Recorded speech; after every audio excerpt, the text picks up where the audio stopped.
కూడా ఈ సభ సాక్షిగా చెప్తున్నాను, ఇది ప్రజలకు కూడా తెలియాలి. ఎక్కడా కూడా గత ప్రభుత్వం తాలూకు హెడ్ చేసిన వ్యక్తి చేశారని ఎక్కడ కూడా నేను ప్రత్యేకించి మాట్లాడాలి. నేనేం చెప్తాను, టీటీడీ పాలక మండలి బాధ్యత ఇది. మీరు కూర్చోబెట్టి మీరు బాధ్యత తీసుకొని వాళ్ళ పార్టీ ఆ ప్రభుత్వం స్థాపించినప్పుడు వాళ్ళ నియమించిన పాలక మండలి వాళ్ళు చేసిన తప్పులకి సింపుల్ ఏం చేయాలి అధ్యక్ష, ఒక ఇంటర్వ్యూలో కూడా నన్ను అడిగితే నేనేం చెప్పానంటే, you mean to say you going to blame the person who headed the last government అంటే, my intention is not that. My intention is always to say that who did this, who are the perpetrators. A perpetrators is more or less they are the TTD board. Let them be accountable for that.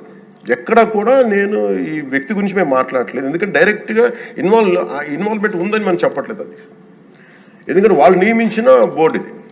కానీ వాళ్ళు ఏం చేస్తున్నారు, అక్కడ కూర్చోబెట్టి ఎక్కడా కూడా సింపుల్గా ఏం చేయాలి దీక్ష, నిజంగా నేనేం చెప్పాను ఆ ఇంటర్వ్యూలో కూడా, ఆయనే తప్పు, నాకు సంబంధం లేదు, మేము పలానా టీటీడీ బోర్డు చేసింది ఇది, ఆ టీటీడీ బోర్డు మీద మీరు నిష్పక్షపాతంగా ఒక కమిటీ వేయండి, ఆ దోషులు శిక్ష పడేలా చేయండి, వాట్ ఎవర్ దాని అవుట్కమ్ ఏముంటుందో దాన్ని బయట పెట్టండి, ఇంత సింపుల్గా తేల్చేయచ్చు.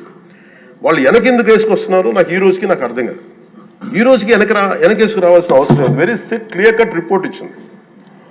ఇందులో కంప్లీట్గా అసలు నెయ్యి లేకుండా వీళ్ళు నెయ్యి తయారు చేశారు కనుక, రసాయనాలతోటి పామాయిల్ తోటి వీటన్నిటితో బేస్ చేసుకొని నెయ్యి లేకుండా నెయ్యి తయారు చేశారు. It's very clear cut, it's evident. ఇప్పుడు ఎందుకు ఇంత డిస్కషన్ అవుతుంది అధ్యక్ష, మనందరం కూర్చోబెట్టి ఇంత సభా సమయాన్ని ప్రజలకు ఇవ్వాల్సింది కేవలం తిరుపతి లడ్డు గురించి ఎందుకు మాట్లాడాల్సి వస్తుందంటే, వాళ్ళు నిజంగా కనుక ఉప్పేసుకుని ఉంటే కల్తీ జరిగింది, దానికి తగ్గ లా ఏం కోర్సు యాక్షన్ ఏం తీసుకోవాలో తీసేసుకుని అయిపోతుంటే, దానికి ఎవరైతే పర్పెట్రేటర్స్ ఉన్నారో వాళ్ళకి ఆ శిక్షగా వెళ్ళిపోతారు. అలా కాకుండా అసలు ఆ నెయ్యిలో కల్తీ లేదు, యానిమల్ ఫ్యాట్ లేదు, రిపోర్ట్ ఇచ్చిన తర్వాత ఇవన్నీ. అందుకని ఈ సభ ఈరోజు ఇంతమంది మాట్లాడాల్సి వస్తుంది అధ్యక్ష. మాకు ఏమనిపించిందంటే అధ్యక్ష, దీన్ని క్యాబినెట్ మీటింగ్లో మా దృష్టికి తీసుకొచ్చింది మీకు తెలియజేస్తున్నాను మీ ద్వారా ప్రజలకి. సిబిఐ నేతృత్వంలోని ఈ స్పెషల్ ఇన్వెస్టిగేషన్ టీం ఆ నెయ్యి తయారీకి 1 లీటర్ పాలు కూడా వినియోగించలేదని చెప్పి చాలా ఖచ్చితంగా తేల్చింది. ఆ పామాయిల్లో రసాయనాలు కలిపి తయారు చేసినట్టు చెప్పింది.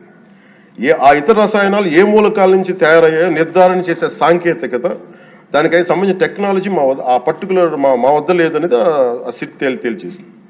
ఈ కేసులో 36 మందిని నిందితులుగా తేల్చింది. శ్రీవారి ప్రసాదాన్ని అపవిత్రం చేసేందుకు ఒక ప్రణాళిక, ఒక ప్లాన్ ప్రకారం కుట్ర జరిగిందన్నట్టు సిట్ తెలియజేసింది.